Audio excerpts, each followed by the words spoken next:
वहाँ लगे एक साइड से बिया फट दे बिया साइड से बिया फट दे बाहर नहीं फट सकता हैं पानी मारूं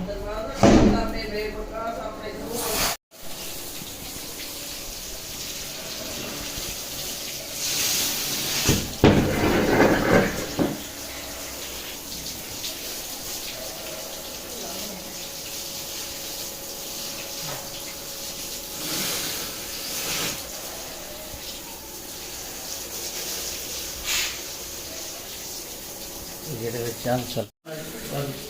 सलीम भाई जी कह रहे हैं खैर दुआ दुआ कौन ऊपर वाले अच्छा क्या ठीक है